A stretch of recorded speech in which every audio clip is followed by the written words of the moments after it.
আসসালামু আলাইকুম দর্শক বন্ধুরা, একটা প্রশ্ন দিয়ে শুরু করি। কাউকে ভেঙে দিয়ে কি কখনো নিজের সুখে থাকা যায়? বদসুরত নাটকের গল্প এখন এমন এক জায়গায় এসে দাঁড়িয়েছে যেখানে প্রত্যেকটা চরিত্র নিজের ভুলের বোঝা বয়ে বেড়াচ্ছে, আর সেই ভুলের সবচেয়ে বড় শিকার মায়া। ২৮ নম্বর পর্বে আমরা দেখতে যাচ্ছি কষ্ট, অনুশোচনা আর জীবনের কঠিন বাস্তবতার এক গভীর চিত্র। প্রথমেই আসি জামালের কথায়। একসময় সে ভেবেছিল সে ঠিক করছে, পরিবারের কথা শুনে বিশ্বাস করে মায়াকে দূরে সরিয়ে দিয়েছিল। কিন্তু আজ সে বুঝতে পারছে সে নিজের হাতেই নিজের সুখটা নষ্ট করেছে।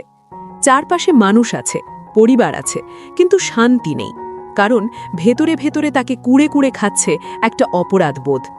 যে মেয়েটা তাকে নিঃস্বার্থভাবে ভালোবাসত, সেই মেয়েটাকেই সে সবচেয়ে বেশি কষ্ট দিয়েছে।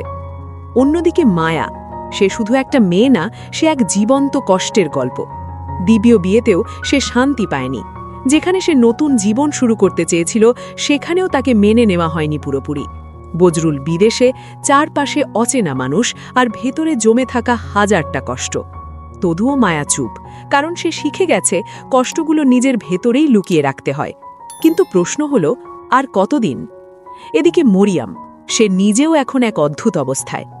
একসময় যে ভুলের অংশ ছিল, এখন সেই ভুলের ফল সে নিজেও ভোগ করছে। সে সত্য বলেছে, কিন্তু সেই সত্যই তাকে একা করে দিয়েছে। জামালের পাশে দাঁড়াতে গিয়ে সে নিজেই হয়ে গেছে সবার চোখে শত্রু।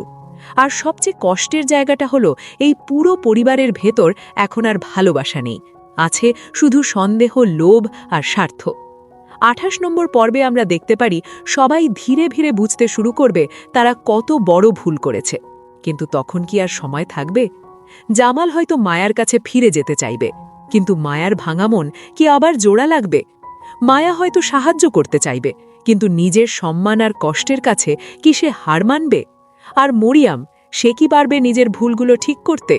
সব মিলিয়ে এই পর্বটা শুধু গল্প না, এটা একটা অনুভূতি, যেখানে ভালোবাসা আছে, কিন্তু সেই ভালোবাসা হারিয়ে গেছে ভুল সিদ্ধান্তের ভিড়ে। এখন দেখার বিষয়, কে ফিরে পাবে তার হারানো মানুষকে, আর কে চিরদিনের মতো হারিয়ে ফেলবে সবকিছু। বদসুরাত নাটকের ২৮ নম্বর পর্বটি আপনারা দেখতে পারবেন আগামী মঙ্গলবার দুপুর ৩টে, শুধুমাত্র ঈগল ইসলামিক নাটক ইউটিউব চ্যানেলে।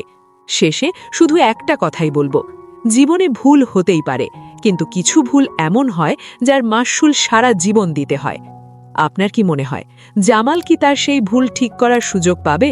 কমেন্টে জানিয়ে দিন। দেখা হবে পরবর্তী ভিডিওতে।